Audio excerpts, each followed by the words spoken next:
Buenas tardes. En este día les hemos preparado temas sobre la asignatura de Ciencias Naturales. Somos maestrantes de la Universidad Estatal de Milagro. Cursamos el primer módulo de competencias digitales y estrategias tecnológicas de la maestría en Educación Básica Corte 2. Quien les habla este día es Iliana Coloma. El primer tema que les vamos a impartir es sobre las plantas.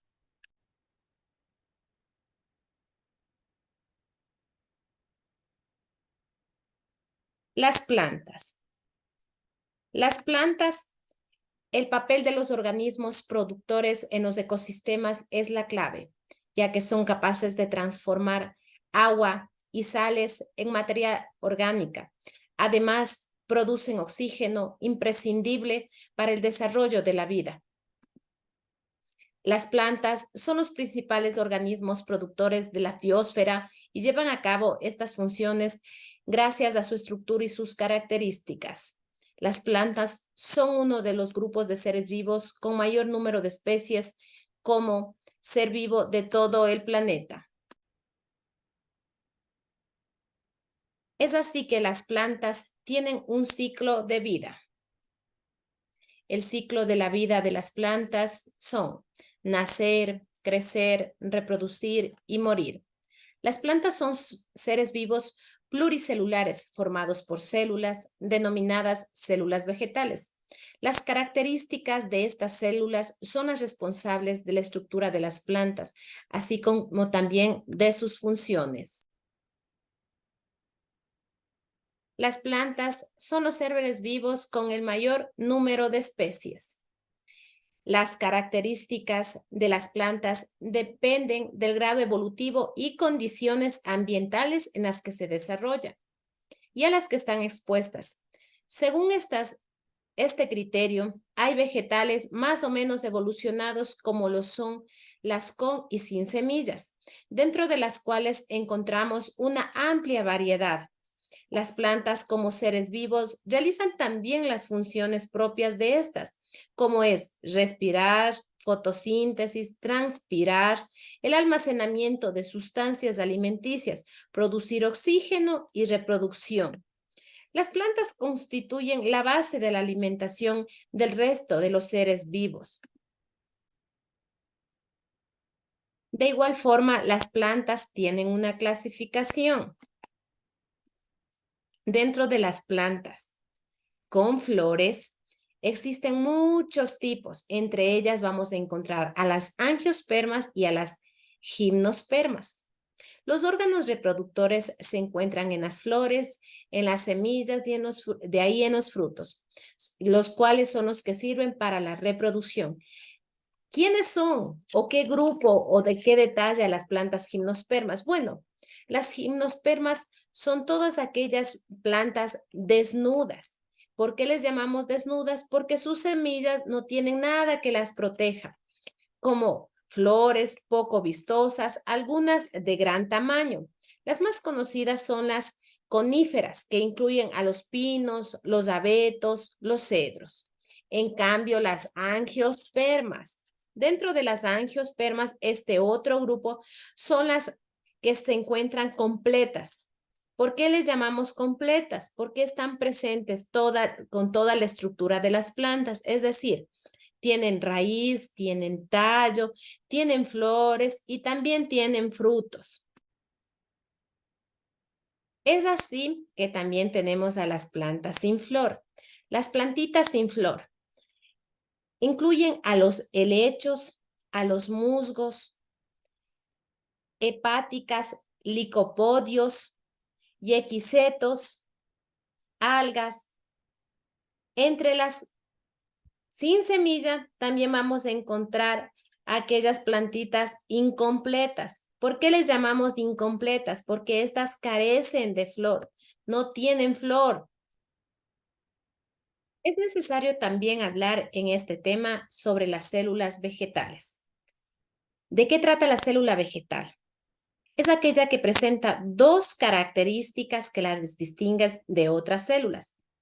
La primera, la pared celular y los cloroplasmas.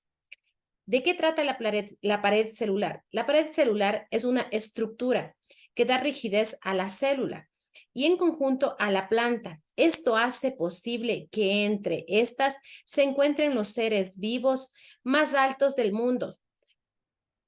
Vamos a hablar sobre los cloroplastas. Los cloroplastos son un organulo característico de las células vegetales. Contienen un pigmento verde llamado clorolá, que es el responsable del color de las hojitas y de las partes verdes de la planta. Como habíamos hablado en un inicio, las plantas también tienen partes. Dentro de las partes de la planta se encuentran 5 principales. Tenemos a las flores, las hojas, tallo, raíz y a los frutos. Es importante conocer un poquito de cada una de estas partes. La raíz. La raíz es la parte de la planta que la fija al suelo y que absorbe el agua y las sales minerales que necesitan para su alimento. Crece hacia el interior de la tierra. En una raíz distinguimos tanto los pelos absorbentes, la zona de crecimiento y la cofia. ¿Qué son los pelos absorbentes? Son unos filamentos delgados que nacen de la raíz en la raíz y absorben el agua y las sales minerales de los suelos. La zona de crecimiento, en cambio, es la parte finita de la raíz que va creciendo continuamente. La cofia, en cambio, se encuentra en el extremo de la raíz. Cubre el final de la zona de crecimiento como si fuera un dedal protegiéndole a la raíz. Ahora vamos a hablar del tallo.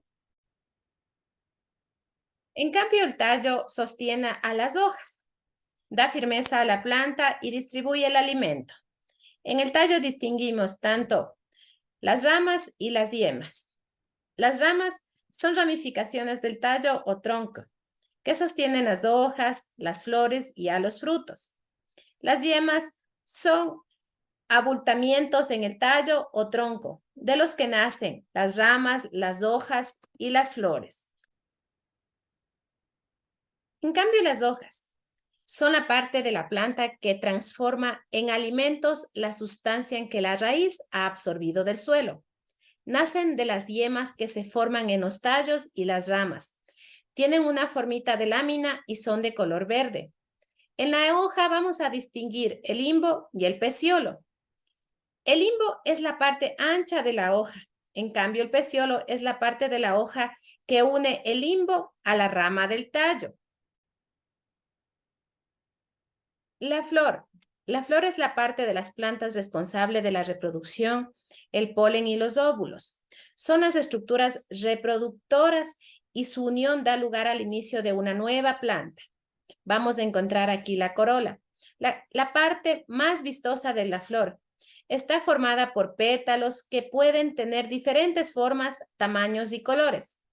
En cambio, el cáliz está formado por pequeñas hojas de color verde llamados sépalos. En su interior encontramos a los estambres, que contienen el polen y el pistilo. En cambio, el fruto es aquella que contiene las semillas de las que se originan una nueva planta. Nacen las yemas que se forman en las ramas y el tallo de las plantas. Un ejemplo de fruto puede ser el durazno o la sandía. Esta tarde hemos concluido el tema de las plantas. Muchísimas gracias.